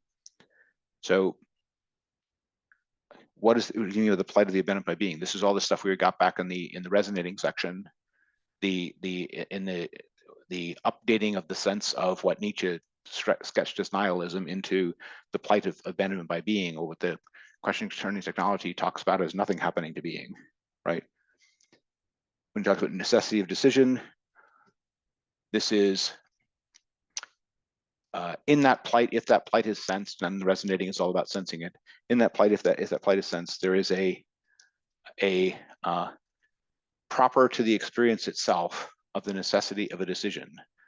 What's that decision? That decision is whether or not nothing is going to continue happening to being, or man is going to dislodge himself from that towards being the steward of being, something like that. And those possibilities are thrown possibilities. They're not Heidegger making them up. They're in the situation as we are, something like that. In as much as the projection opens up the openness, this opening up reveals that the projector himself is thrown and accomplishes nothing but the catching hold of the oscillation in being. In other words, it's not our doing. That is the entrance into the oscillation and thereby into the event. And so first becomes the projector, namely the preserver of this own projection. An elaborate way of parsing out or delineating which of the things that are, you could say that Heidegger is doing here, he views as his own accomplishments or even as human accomplishments. The historical plight of the situation is forcing the accomplishment, if it's an accomplishment. Okay. Projection on being. The projector of the projection casts himself out into the open realm of the projecting openness in order for the first time to become himself in this open realm, which occurs as ground and abyss. So the point of that is, again, this is the dislodgement into standing on the being of the Da itself. The becoming himself business. This is again back to this proper business. This is not meant to be an essential truth of all human beings, of which there are many copies. This is a specific situation in which he, as a philosopher, and anyone reading him with any sympathy, finds themselves in. Okay. Prior to this dislodgement, being away occurs, and indeed even occurs constantly. Being away is denial of the exposure of the truth of being. So if that leap onto the ground he's describing as the new beginning does not occur, what is occurring is being away. It's not that this decision isn't impending before philosophy, it still is, but those studiously ignoring it and distracting themselves are just being away, as described in 238. Okay. The point of all that is, I don't know if it's the point of all that, but at least one point of all that is that he's tying this understanding of, in the updated phase, back to the projection, if we put it this way, the projection structure machinery from being in time, but he is making it much less about a and always, that all human beings always do, and much more about the present, unique, proper plight, right? And that's part of how being essentially occurs. It occurs historically, it occurs in conjunctures, it occurs with necessities attached. It doesn't occur as abstract for everyone's without crisis or value attached. And that's part of it being a thrown thing. We're not deciding which problems are set to us. They're set to us by the history in which we are embedded. Okay. That's the stuff I wanted to say about the throne projection, but other people may have reactions to that, especially the people that asked about it.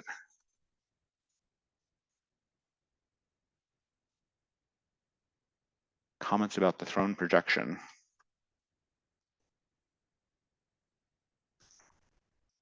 I guess not. So, Oh, Josh had something. so Pete first.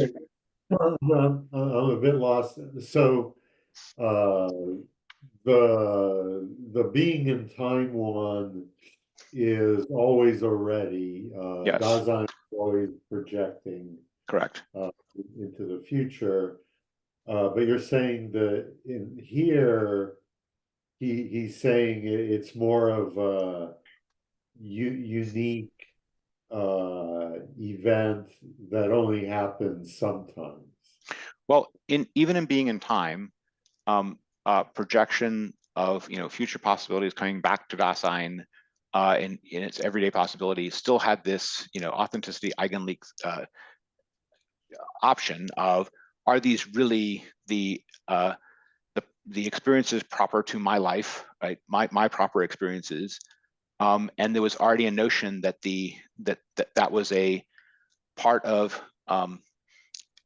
human beings' relation to the different ecstasies of time, about his how he was oriented toward that future authentically or not, how he accepted his past authentically or not, and only an authentic acceptance of past in the current conjuncture could lead to a relation to the essential possibilities coming to us from the future that was actually about our own such possibilities, and not dreams of distraction, so to speak, or various forms of despair, to speak Kierkegaard, right? Of wishes that don't relate to where you actually are. So there was already some of that in being in time, but it was all on the level of this always already structure, presented in a Kantian always already sense, and it was for everyday Da-sein, and there were these distinctions of possibility of authenticity for sure, but all abstracted from the present needful. It was just a placeholder for what is needful. Here there's a new urgency about a proper needful. The proper needful is the leap onto the ground of Da-sein and the initiation of the history of the other beginning, and the getting out of the plight of the abandonment by being and the decision, right? All of those are, if you like, applying as a theorem the structure described in being in time to his own situation, but it's not really theorem application. He's turning the tables. The singular is more important than the theorem, right?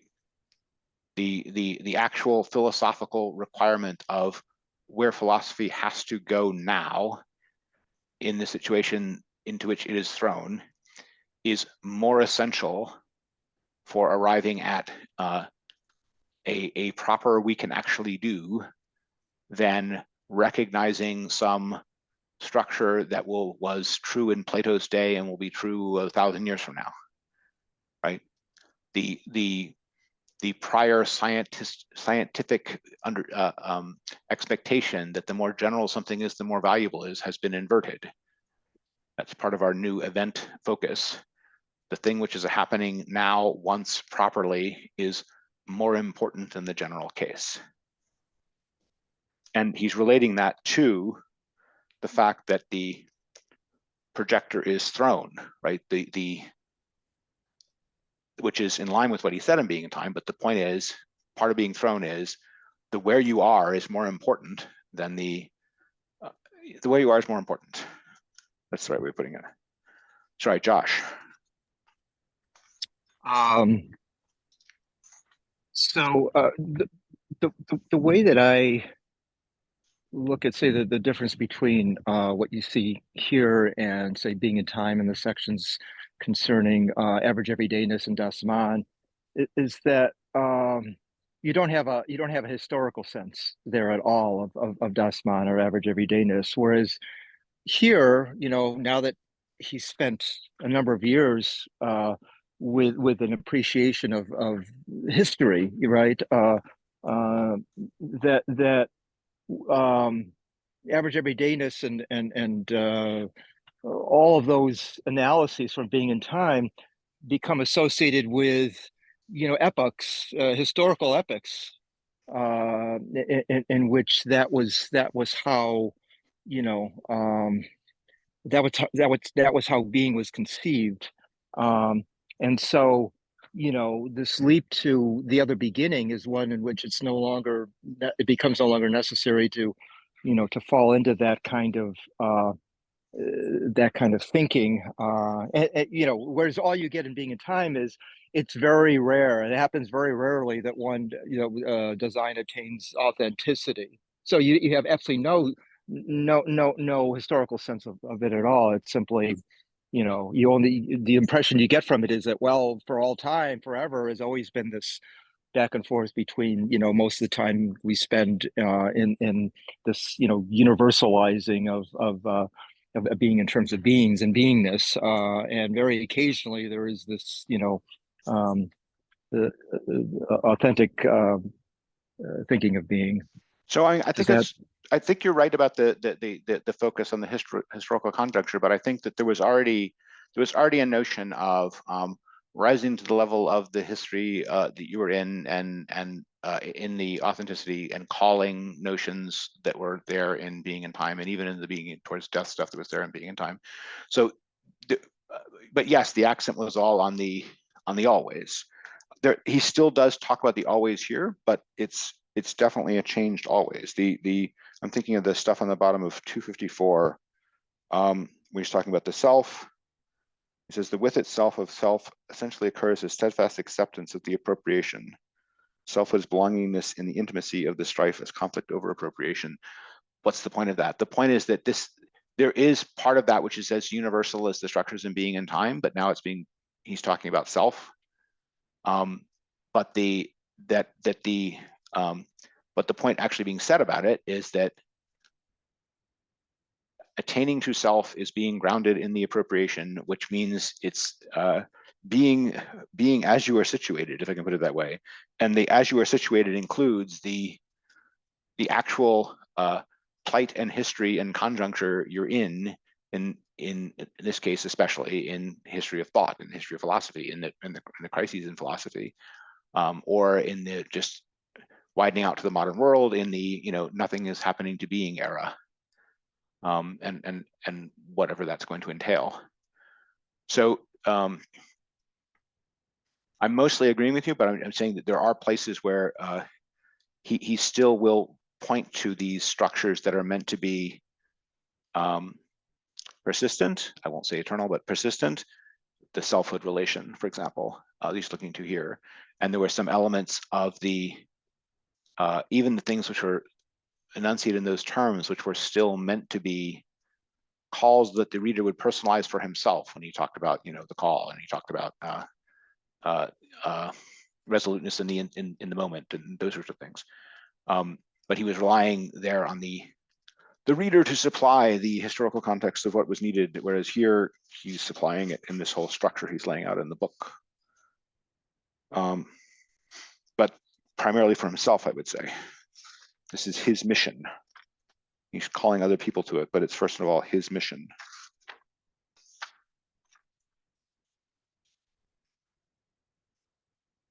Okay. I want to. Do we want to do this? Not yet. So and we only had like 24 pages. We had so I've gotten through already most of the stuff I was sure I wanted to cover. We talked a little bit about the dislodgement into human being and a little bit the death stuff, but a little bit less than I might wanted to. But I want to just quickly sketch that next time we're going to be looking at this essence of truth question. The whole section 5 is meant to be about the grounding, and the Da-sein thing is trying to tell us something like the place we're supposed to be dislodged onto is recognizing that the Da in Da-sein is not just us, but is part of how being essentially occurs, and understanding Da-sein as something that to the extent that we have it, it is something that we are assigned, is something like being given a truth mission, something like that. So the essence of truth things we're going to be going into next are all on the ground of, we've already, from the previous, these two sections, tried to establish that the ground is a truth mission that Da-sein has as has from being itself, as part of how being essentially occurs. So we're not yet to, that on its own is not enough content to constitute an actual ground.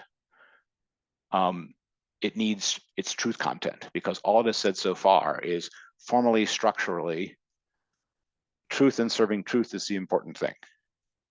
Something like that. Now we have to know what that entails.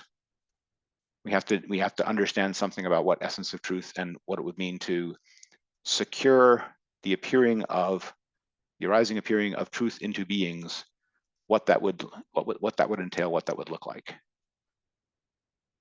But that's the direction we're heading, and the point of the section as a whole is supposed to be to show us the grounding upon which the new beginning can stand. I'm trying to pull out a little bit and give you some more panoramic view of the direction that we're along, and what the stuff we've just gone over, the role that it is playing in the overall argument or our structure that he's laying out. He's trying to move us from the problematic of something like Nietzschean nihilism or technocratic nihilism, something like that, through this resonating engagement with the first beginning, and now through this leap onto this ground of Da-sein to something like this truth mission. This all means that the essence of truth, and the essence of truth is going to be it's the decisive ground, right? It's the decisive ground for the shift from the metaphysics of the first beginning to the other beginning. Okay, that's partly why I kept this section short. I don't want to go into the essence of truth section with it being, put in as a footnote along with 40 other pages of material beforehand. I want us to be able to focus on what is there in the essence of truth section, because I think the whole structure is pointing to this as the linchpin. Yes, you need the Da-sein stuff to know the ground on which this essence of truth stuff appears and to know why it has the centrality he's giving to it. But the essence of truth stuff is the essential linchpin of the whole structure he's laying out as another beginning. And the stuff that will come later, the section 6, 7, 8, etc., are elaborations, deductions, conclusions. Maybe some of the stuff in 8 goes a little beyond that, but they are the descending arc of the structure. We've been on the ascending arc of the structure up until now, and now we've put the essential support for the essence of truth piece. Now we're at the keystone of the arch. And that's why I want it to be its own section. And of course, I pick a time when Pete has to be in Portugal. So, okay. That's what I wanted to cover. I want to give people a chance to ask their questions. I realize the session is a little bit shorter than they often are because we only had 24 pages of material. So we're looking at 2 hours rather than 4. But do people have questions, comments? Yes, I wonder if we could go over this, let's say the event always occurring and then in being in time, and now only occurring for special occasions, and I guess and you brought up, or he brought up, the imagination. Yes. And we previously did, what is thinking, what calls for thinking. And you also brought up that, in being in time, you're always projecting, but you might just do that in an everyday and authentic way, or you do it authentically and in being in time. It seems like being authentic is like being aware of your own finitude and death. Uh, and here it seems to be there's actually something new that happens that calls for imagination or calls for thinking. And so I'm wondering what you thought of that, if Okay, so it's a fair question. I mean, I want to talk about a little bit the being away for it, but first on this issue of call for thinking or call for imagination, I don't think that calls for imagination works there, because he does bring up imagination, but he's bringing up imagination as like an imaginary objection from a philosopher inclined to more systematic rigor, or something like that. The older view, right? And he says, from that point of view, this Da-sein notion he's propounding there appears as non-being and imagined, right? They can't hit it with a stick. Are you making it up, right? And his response to that imagined critique is to sketch the structure of Da-sein in a way that takes the imagination that the person is ascribing to Heidegger as the origin of this doctrine and show how imagination itself requires this structure of the Da and the Da-sein to appear at all. And not only that imagination in that sense is and is part of truth. There is imagination. Imagination is not a sphere of error where if you convict something of being related to imagination, you have shown that there's no truth in it. Instead, imagination is part of the data. There is imagination. If your theory cannot explain imagination, it doesn't explain the data and it's wrong. You've left out an essential phenomena occurring in the world, right? Why is there imagination? There's imagination because the place where the images of imagination are formed is the open, that is the same place truth appears, right? It's the same structure is the claim. And there may be philosophers who don't like that, who don't want imagination and truth to share the same structure, but there are plenty who, especially anyone at the intellectual intuition variety, whom the amendment will be friendly. But that's the point he's bringing up, the imagination. So he's exposing himself to an objection and answering the objection, but he's doing so to underline how central he wants this Da structure to be. It's the place of imagination as well as truth. It's not a distinction between them where only truth occurs and imagination doesn't. It's the place where both occur. Okay, so that's just on the imagination point. On this being away point, or that not being away is what gloss I'm putting on it. This doesn't always happen. Da-sein in this sense is not always attained. First, there's many senses it's being used here. As a discovery of Heidegger that he's still trying to elaborate here and was only, hit a glancing blow in being in time and wasn't fully fleshed out yet. It's a recent historical discovery, and Da-sein in that sense, as an articulated thing, wasn't around in 1900, right? So as an articulated way of trying to explain how this happens, right? It's very recent, and he wants the encapsulation in language and how the language tries to explain and capture the phenomena accurately.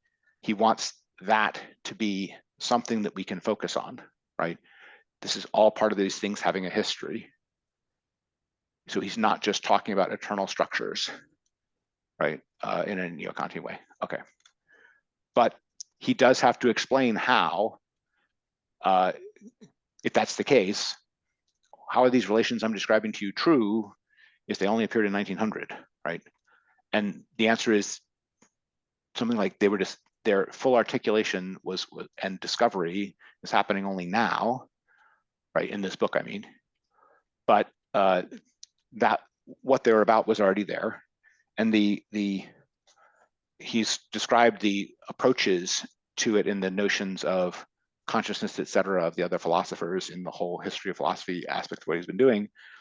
But there's also just the, you can put it this way, the anthropological or psychological version of how this is missed. And that's what this being away business is on 238, right? Da-sein is withstanding the openness of self-concealing, being away, pressing on with the closedness of the mystery, forgottenness of being. And this happens in being away according to this sense, to be infatuated with things, smitten with them, lost in them. So to be lost in things that are distracting, as opposed to withstanding the openness of self-concealing, is to be doing being away instead of being there, right? So he's trying to explain how being there can be an accomplishment as opposed to an always already. And the answer is being there is an accomplishment because the alternative is being away, where you're not there. You're talking to someone and they're not paying attention. You're talking to someone and they're on their phone. They're not there, right? And that sense of the not there-ness that can occur as the notwithstanding the openness of the self-concealing, not paying attention to truth, right? That sense of distracted being away, he's highlighting here precisely to show that Da-sein as being there, yes, you can say it's part of the existential structure of human beings, absolutely. But one of the aspects of that structure is it can turn away from truth. It can distract itself. It can lose itself that way. He says, say, being away in this sense only where Da-sein. So yes, there has to be being there, or there being has to be actual for anything like being away to happen. It's a privative mode of being there, right? But it still means that it is an accomplishment to actually be have an attentive, withstanding openness to truth. That's not something that just happens automatically by human wiring, so to speak. Does that help?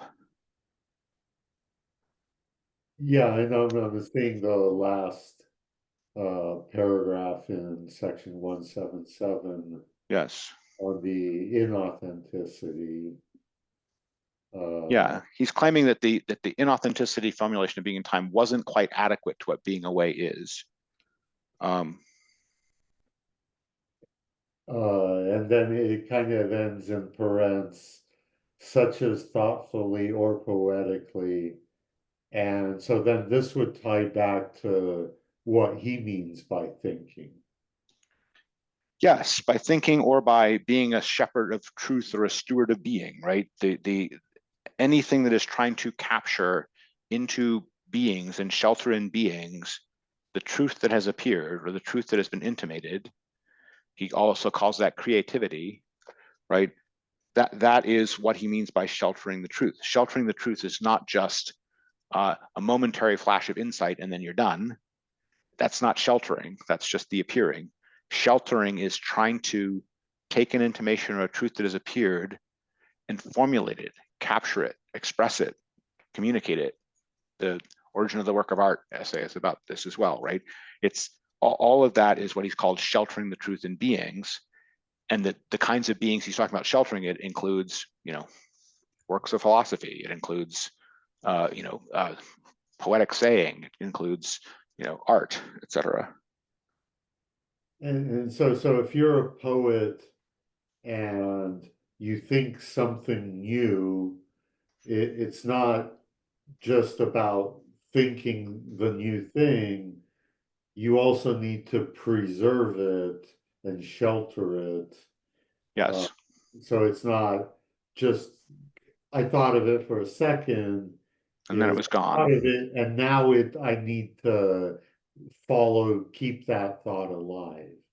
Yeah. Right. I mean, in the what is called thinking book, he refers to this, which is considerably later. He talks about all this as thoughtful memory, right? And there's more of a focus on the memory aspect of this. Here, the focus is all on the sheltering and beings aspects of it, which is the turning it from something which is a fleeting intimation in the consciousness into something which is a piece of the existent and actual world, right? Yeah. Josh, is that a stand up from last time or a new question? New question. Well, I'll throw this out there, and you may not agree with it based on what you've just said, but I would say that there's a counterintuitive way in which he's talking about the truth of being. And it's counterintuitive because being away, for example, distractedness. I think the prime examples of that, a way to capture it, is precisely when we land upon a truth that we determine in terms of a kind of a fit or a match or a correct kind of a capture of something, and that's why present at handness and even ready to handness and equip mentality, what they have in common is that they persist as themselves, and so the way that I read truth of being is that what's being preserved is not a content. On the contrary, what you're preserving is the eventness, is the happeningness, which is continually, it only continues to preserve itself by being other than itself, by this intimate kind of movement, transcending movement beyond itself to new. So it's a kind of a radical notion of movement and self transit and transformation, and not being at home, and the being away really corresponds to our more traditional notion of truth as capturing something that sits there, that you capture it and you hold it and now you can examine it.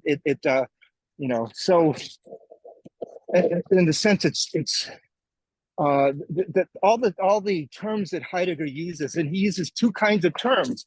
One variety of terms focuses on a flavor of preservation and consistency and grounding, and in the same breath, they're terms of utter uniqueness and not being at home and being in between and transit.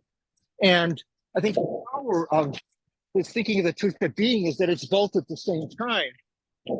Its groundedness and its stability is precisely that of a continually self-transforming kind of a movement. And what I would liken it to, in a loose sort of a way within other disciplines, say within cognitive science or even with Buddhist traditions, is a notion of, say Dreyfus's notion is one example of it, of mindful skilled coping, in which it's, one is intimately involved in the most contextually sensitive way to ongoing flow of change. And the truth is in that movement, is not halting it, not halting that movement, but being in the most intimate. I understand what you're saying, and I think that you're right that he does focus on this this in timeness, actual, and the ecstasies of time, etc. But I think there's no question that his own language here is very much along the lines of the steadfastly withstands, the preservation and stewardship. These are words for achieved stillness and achieved persistence that is not simply, surfing the waves of change. There's no surfing the waves of change language here. It's all steadfastly withstands. It's all preservation and stewardship, right? And those are not words that are about grooving on process, if you pardon my looseness, right? So where I think he would agree with you is the in-timedness of these things and the personalness of these things. But I still see in him, and this may be a temperamental difference between him and you, I don't know, but I do see in him a continual not just valorization, but attaching notes of truth to this withstanding, steadfast, preservation, steward. All of those are words for one or another kind of lasting, and the lasting is not remotely eternal, and it's not remotely an outside time. It does have the historical and in-time character you're talking about, but it still is reaching for a something which is not ephemeral. So I mean, we may disagree on that, but that's the way I see him here, and that's what I see as his temperament. It's entirely plausible that the same philosophy could be, or much of the same philosophy or structure, could be with a different temperament, read in a different direction. But I don't think he's the one doing that. Well, this may sound like a kind of an awful question, but I think it's important to see what I'm getting at with this question. How ephemeral? How, and on the basis of Sure. what does one answer that question? Sure. Yeah. So it's absolutely fair. I mean, for him, it's is it connected to the structure of the he talks often of these, about the greatest issues in thought, and that he's continually wrestling with. Does it connect to that, and is it part of what is there is certainly a part of, it is connect to what is presently necessary in the conjuncture, but that presently necessary in the conjuncture is never in Heidegger it's always an assimilation of the full past. It's always a full acceptance of the being one was assigned, so to speak, right? It's never a simple severing from past and into only the next thing matters, right? I'm not saying you're saying that. I'm just explaining the notes I see in him, and that's it is concerned in the direction of at least the continuity of the civilizational tradition in thinking and philosophy that he is trying to take the next step in, right? It requires that degree of grounding in something lasting. There's also sections here where he talks about relating some of these things to peoples, some of which is, you may not be the greatest thinker on those topics, if you get me. But again, I don't see. I mean, you can even in a Whitehead, you'd get more interest in process and change than you get here, right? It is. Yes, we're trying. He is all about a new beginning, but the new beginning is a felt needful from a present impasse in philosophy, right? That is the result of a weighty assimilation of 2,000 years of thought, right? So that is pointing to a notion of how not ephemeral that includes. It's got to be big. It's got to be weighty to count as history. It has to be part of the history of the truth of being, the history of the appearing of truth, all these sorts of things. And that plane of history is large in scale, deep in time, etc. That's how I read him. For you, do you think that there's some supertemporal component to what lasts? I do not. I think he has a studied animosity of any of that trying to be anchored in something that is truly outside time in any Platonic sense.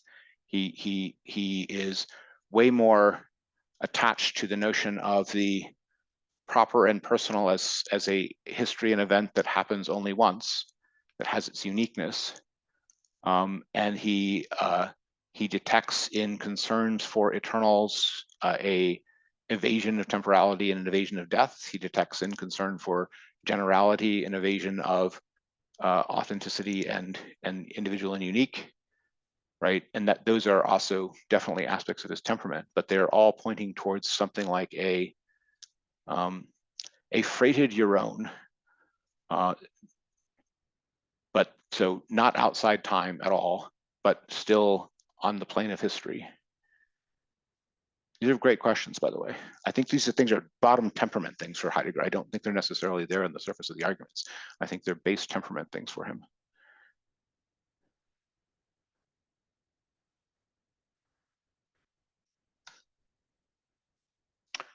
All right. I don't know if you want to comment back on that, or that it's a fine line of questioning.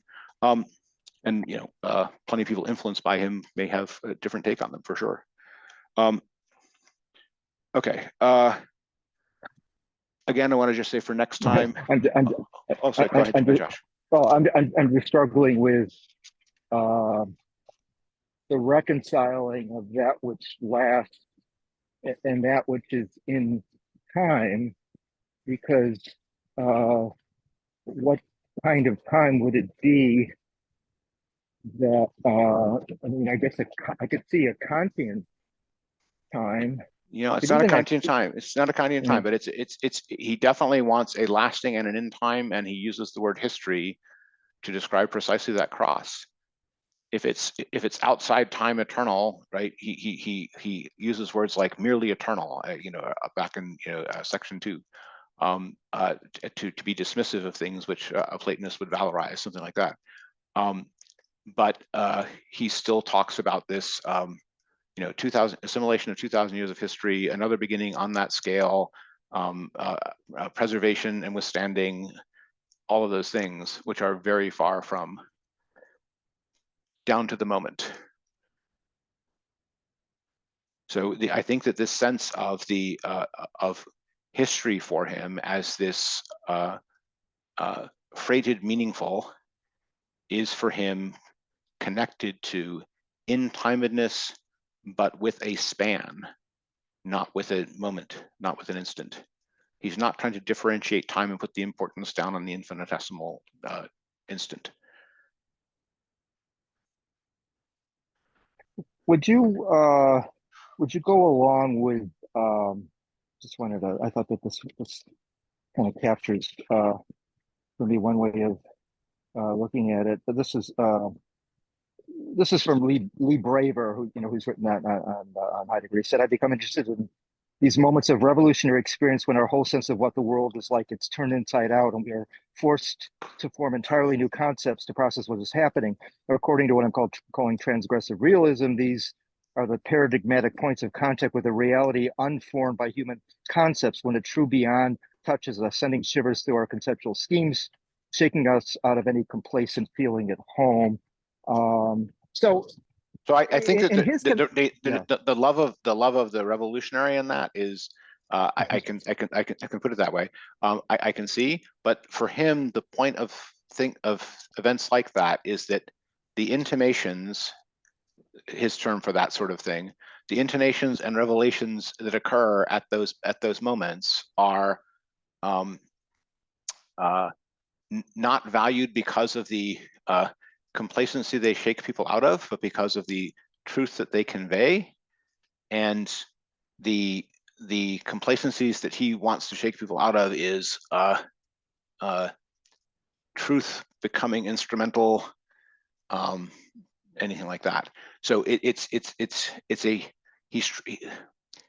concern for those things is a distaste for the shallow, right?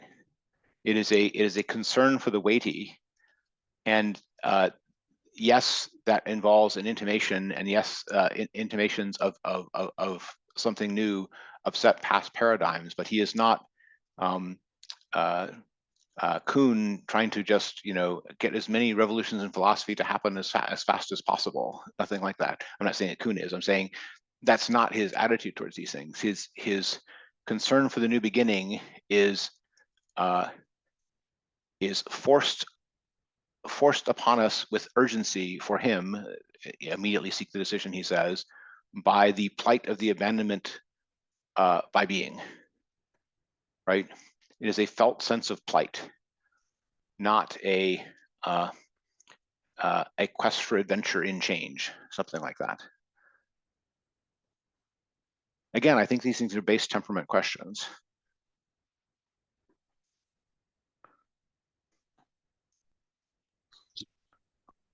Yeah, and there's a way of steering even the Braver's comment there back toward your articulation of it's not just a matter of, just kind of,